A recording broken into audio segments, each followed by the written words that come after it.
नमस्कार दोस्तों, स्वागत है सभी का आज फिर इस नई कहानी में।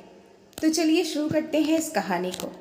अगर ये कहानी आप सभी को अच्छी लगे तो इस कहानी को एक लाइक ज़रूर कीजिएगा। अरे, तुम्हें पता भी है कि सब्जियां कितनी महंगी हो रही हैं? इस महंगाई के दौर में घर चलाना तो किसी जंग लड़ने के बराबर है। भला इंसान घर चलाए तो चलाए कैसे? अम्मा जी सोफे पर बैठी बैठी बोली। अम्मा, टीवी देखते देखते अचानक तुम ये क्या बात लेकर बैठ गई हो? अब महंगाई है तो है, क्या कर सकते हैं। हर इंसान अपनी तरफ से पूरी कोशिश कर ही तो रहा है। बेटे विशाल ने कहा। अरे बेटा, कोशिश भी कुछ लोग ही करते हैं। अब जिन्हें मुफ्त की रोटी खाने की आदत हो जाती है वो लोग कहाँ कोशिश करते हैं। बैठे बैठे 56 भोग जो मिल रहा है। अम्मा ने कहा। अब अम्मा जी, बैठे बिठाए ही सब कुछ मिल जाएगा तो कौन मेहनत करेगा? कोलू के बैल की तरह पसीने के लिए लोग बैठे तो हैं, तो भला क्या टेंशन लेना? जेठानी करुणा ने कहा। ये सुनकर खाना खाती हुई जानवी के हाथ वहीं रुक गए। जानती थी कि ये ताना उसी के लिए है। उसने अपनी थाली में देखा। थाली में 2 सूखी रोटी और अचार रखा हुआ था। इसे ये लोग 56 भोग बोल रहे थे। मन तो किया कि अभी ही उठ जाए, पर पेट तो भरना ही था। आखिर वो गर्भवती थी, उसे भूख भी लग रही थी। ऊपर से घर का कितना काम होता था जो उसे ही करना पड़ता था। उसके बाद जाकर रूखी सूखी रोटी उसे नसीब होती थी। इसलिए बेशरम बनकर उसने खाना तो खा लिया और बर्तन धोकर रसोई का काम निपटाकर अपने कमरे में आ गई। कमरे में आई तो देखा उसका पति विशाल आराम से सोया हुआ था। ये देखकर मन में एक हुक सी उठी। इस शख्स से शादी करने के लिए 1 साल पहले वो इतना मरी जा रही थी। इसकी खूबसूरती और बातों में आकर सच में अपने पैरों पर उसने खुद ही कुल्हाड़ी मार ली। जानवी के पिता नहीं थे, माँ ने ही नौकरी कर पाल पोस कर बड़ा किया था। जानवी अभी अपने कॉलेज के प्रथम वर्ष में ही थी जहाँ उसकी मुलाकात विशाल से हुई थी। विशाल वहाँ अक्सर अपने दोस्त के साथ आया जाया करता था। कई बार तो वो कॉलेज से निकल रही होती तो वह कॉलेज के बाहर ही खड़ा मिलता था। तब एक दिन विशाल ने ही आगे होकर जानवी को प्रपोज किया था। विशाल दिखने में अच्छा था, बातचीत में भी माहिर था। जानवी को भी वो अच्छा लगा और उसने उसका प्रपोजल स्वीकार कर लिया। जब घर में माँ को पता चला तो माँ ने बहुत डांटा। कितना समझाया था उसे, बेटा इस प्यार व्यार में कुछ नहीं रखा, पढ़ लिख कर अपने पैरों पर खड़े हो, कुछ बनकर दिखाओ जिंदगी में। जिंदगी जितनी आसान नहीं होती जितनी दिखती है। मुझे देख कैसे तुझे पाल पोस रही हूँ, मेरा ही जी जानता है। तेरे पापा के मरने के बाद एक रिश्तेदार तक आकर नहीं झांकता, पर उस समय तो माँ ही उसे अपनी दुश्मन लगने लगी। अक्सर माँ से इस बात को लेकर अनबन होने लगी थी। कितना परेशान किया था उसने अपनी माँ को।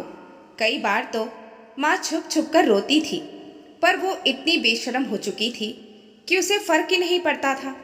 बेचारी नौकरी भी करती थी, घर भी संभालती थी। ऊपर से अब बेटी की ऐसी हरकत। कई दिन तक तो वो बीमार भी रही।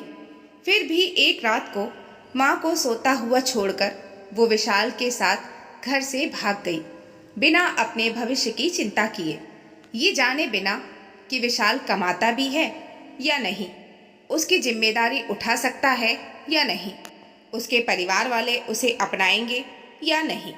बस वो विशाल के साथ शादी करके आ गई। यहाँ अगर पता चला कि विशाल की तो अपने ही घर में कोई खास इज्जत नहीं होती है, वो कमाता धमाता भी नहीं था, बस आवारागर्दी करते फिरता था, इसलिए उसकी शादी भी नहीं हो रही थी। पर क्योंकि घर अम्मा के नाम पर था, इसलिए अपने बेटे के कारण उन्होंने जानवी को अपने घर में रख लिया। पर जब बेटे की ही इज्जत नहीं थी तो बहू की इज्जत कहाँ से होती? घर जेठ की कमाई और अम्मा की पेंशन से चलता था। जेठानी भी ज़्यादा कुछ नहीं बोली, क्योंकि उसे तो मुफ्त की नौकरानी मिल चुकी थी। उसे तो अब आराम था। अब घर के अधिकतर काम उसने जानवी पर ही डाल दिए। शुरू शुरू में तो कई बार वो विशाल को प्यार से समझाती थी, देखो हमें अपनी गृहस्थी बसानी है, आखिर अम्मा और भैया कब तक हमारी जिम्मेदारी उठाएंगे, इसलिए तुम थोड़ा कमाने पर भी ध्यान दो। पर विशाल एक कान से सुनकर दूसरे कान से निकाल देता। लेकिन अब जानवी को पता चल रहा था कि विशाल को कमाने में कभी इंटरेस्ट रहा ही नहीं था। उसे तो बस इधर उधर घूमना, आवारागर्दी करना ही पसंद था। इसलिए खुद ही उसने अपना माथा पकड़ लिया। अब कर भी क्या सकती थी, अब तो वो गर्भवती हो चुकी थी। आखिर ससुराल वाले भी कब तक खर्चा उठाएं, इसलिए आए दिन ताना सुनने को मिलते थे। सुन सुनकर जानवी कांटा हुए जा रही थी, पर विशाल को तो कोई फर्क नहीं पड़ रहा था। वक्त यूं ही बीत रहा था। जानवी जल्द ही एक बेटी की मां बन गई, पर फिर भी विशाल के स्वभाव में कोई बदलाव नहीं आया।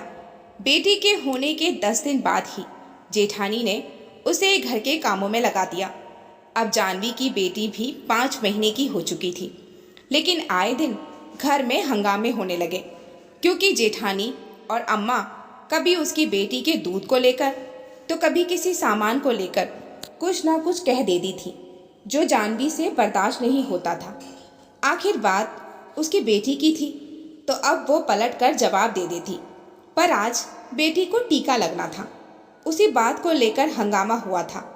अम्मा जी का कहना था कि कहाँ इसे टीके लगवाने जा रही है, फिर दिन भर रोती रहेगी और तुझे काम नहीं करने देगी। इसका क्या है, ये तो पल जाएगी, लेकिन घर के काम ज़्यादा ज़रूरी हैं। पर जानवी इसके बावजूद भी अपनी बेटी को टीका लगवाने चली गई। बस जब से वो वापस आई है, हंगामा होना शुरू हो गया। अब घर का काम कौन करेगा, इसकी माँ आकर करेगी।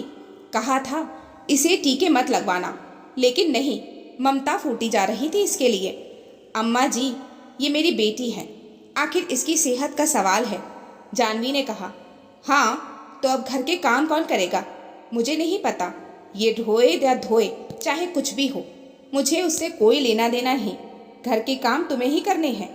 जेठानी ने कहा, क्यों, आप भी तो इस घर की बहू हो, आप भी तो घर के काम कर सकती हो।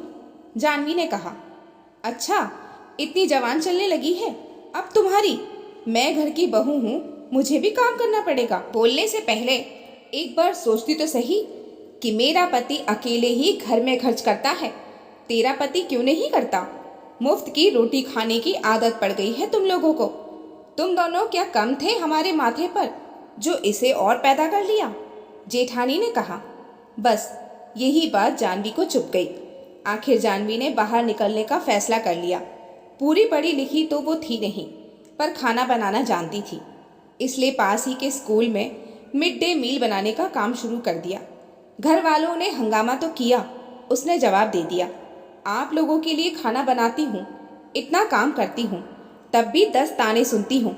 वहाँ बच्चों के लिए खाना बनाऊंगी तो कम से कम अपना पैसा तो मिलेगा। आखिर मुझे मेरी बेटी पालनी है, मुझसे अब ताने बर्दाश्त नहीं होते। निकम्मा बेटा सबको बर्दाश्त हो सकता है, लेकिन निकम्मे बेटे की पत्नी नहीं। आखिर हंगामा ज़्यादा बढ़ जाता, पर उसकी बात का उसके जेठ ने भी सपोर्ट कर दिया। तब जाकर घर में सब लोग शांत हुए, लेकिन विशाल में अभी भी कोई बदलाव नहीं आया। तो दोस्तों, ये थी आज की कहानी। आपको कैसी लगी हमें कमेंट में ज़रूर बताएं। मिलते हैं फिर एक अच्छी सी कहानी के साथ। कहानी को यहाँ तक सुनने के लिए आप सभी का बहुत बहुत धन्यवाद।